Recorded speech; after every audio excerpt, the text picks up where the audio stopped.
A pleasant day, everyone. I am Ashley Lisha B. Dagaang, BSME 2 from class Econ 122 73106 2:30 to 3:30 p.m. TTHS.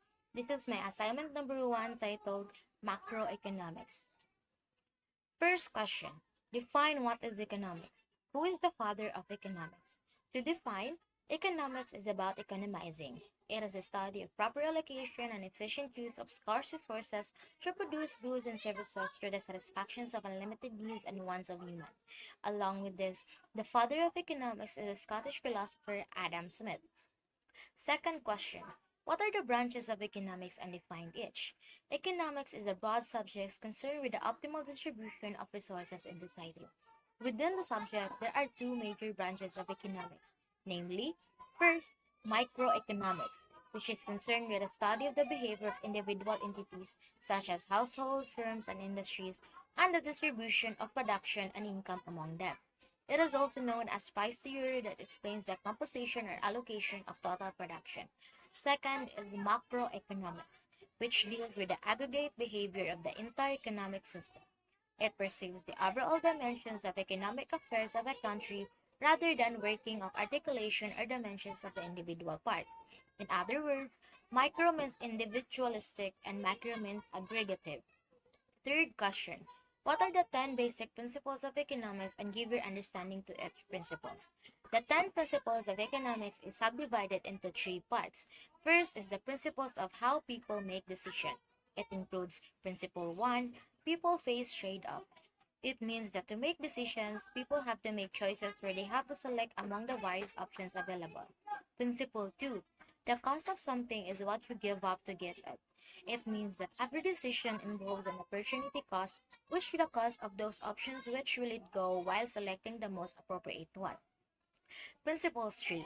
Rational people think at the margin. It means that people usually think about the margin or the profit they will earn before investing their money or resources at a particular project or person.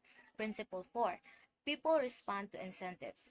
Decisions making highly depends upon the incentives associated with the product, services, or activity. Negative incentives discourage people, whereas positive incentives motivates them. Next is the principles of how people interact. It also includes Principle 5, trade can make everyone better off.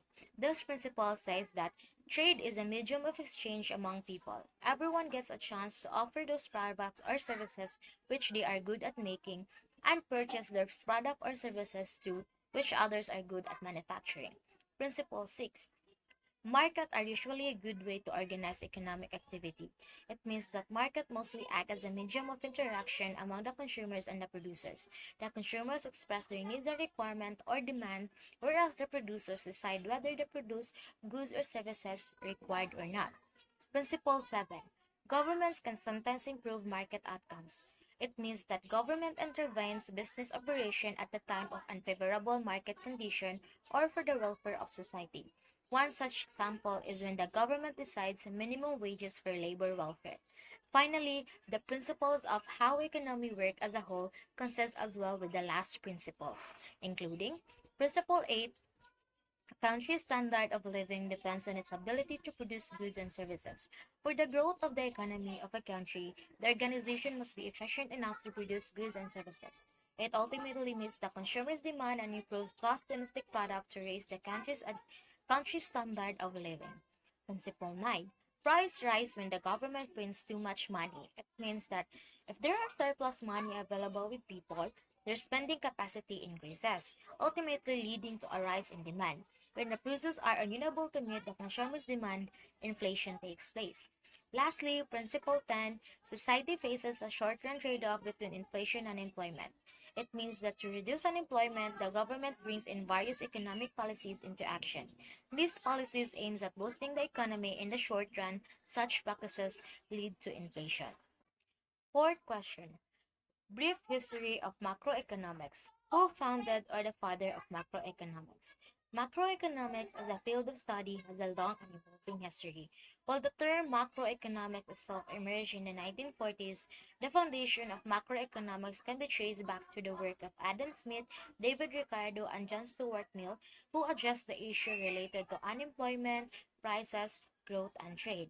However, It was John Maynard Keynes and his book The General Theory of Employment, Interest and Money, published in 1936, that marked a significant turning point in the development of macroeconomics. His book argued that government intervention was necessary to address unemployment and stimulate economic growth. Keynesian emphasized the role of aggregate demand and the importance of fiscal policy in managing the economy. But the 1970s witnessed challenges with stagflation. This led to the rise of monetarism led by Milton Friedman, advocating for the control of money supply to stabilize the economy. The 1980s saw a shift toward classical and neoclassical economics, focusing on microfoundation and national expectation. The 2008 global financial crisis reignited interest in Keynesian perspective, prompting ongoing debates about the efficacy of different macroeconomics theories. In conjunction with this, John Maynard Keynes is the founding father of macroeconomics. Fifth question: what are the macroeconomics concerns and goals of a country and its impact to the nation? Some of macroeconomics concern is first, economic growth, expanding economy to produce more goods and services, leading to higher level standard. Second is inflation, controlling price increases to maintain the value of currency and avoid ending purchasing power. Third is unemployment, keeping joblessness low to ensure everyone has opportunities and contributes to the economy. Fourth is public debt, balancing government spending with revenues to keep debt levels sustainable for future generations. Fifth is income inequality, addressing disparities in wealth and income distribution to promote social cohesion and stability. Some of microeconomic goals as well is first, achieving stable and sustainable growth. It means that moderate yet consistent expansions ensures long prosperity and job creation. Next is maintaining price stability. Low and predictable inflation preserve purchasing power and encourage investment and facilitate economic planning. Third is full employment. Highly employment rates maximize human potential, boost aggregate demand, and enhances social stability. Fourth is external stability. Managing trade and financial flows promotes balance and growth, avoids excessive reliance on foreign capital, and protects against currency fluctuation. And fifth is environmental stability. Integrating environmental consideration into economic policies ensures long-term resource availability and mitigates climate change's risks. And what is the impact of it on the nation? First is economic prosperity. Achieving macroeconomic goals contributes to a thriving economy, increased living standard, and improved quality of life for the citizens. Next is international standing. A well-managed economy attracts foreign investment, fosters trade, and enhances a nation's global influence. Third is sustainable future. Balancing economic growth with environmental considerations ensures long-term sources availability and protects future generations. Sixth question. Show the circular flow model and explains your thorough understanding of it. In this model, the economy is simplified to include only two types of decision makers: firms and households. Firms produce goods and services using inputs such as labor, land, and capital. These inputs are called the factors of production or factor market. Households own the factor of production and consume all the goods and services that firms produce. Households and firms interact in two types of market. In the product market, households are buyer and firms are seller. In particular, households buy the output of goods and services firms produce. In the factor market, households are the seller and firms are buyers. In this market, households provide the input firms use to produce goods and services. In addition, the role of the government, which is located in the center, is control all other economic activities of man, including hiring labor, taxing power for revenue, and buying goods from firms. The circular flow diagram offers a simple way of organizing the economic transactions that occur between households and firms in the economy. Lastly, seventh question: what have you understood on law of supply and demand? To define first, demand is the willingness and ability of the consumer to purchase or buy, while supply is the willingness of the ability of the supplier to supply or sell. In my own point of view, in law of demand, the higher the price, the lower the quantity that consumers are willing and able to buy or purchase.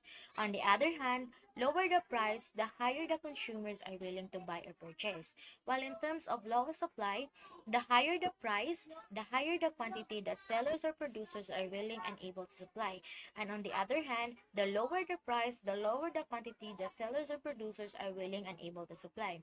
Therefore, the interaction between the law of supply and the law of demand states that when demand for a product is high and supply is limited, price tend to rise.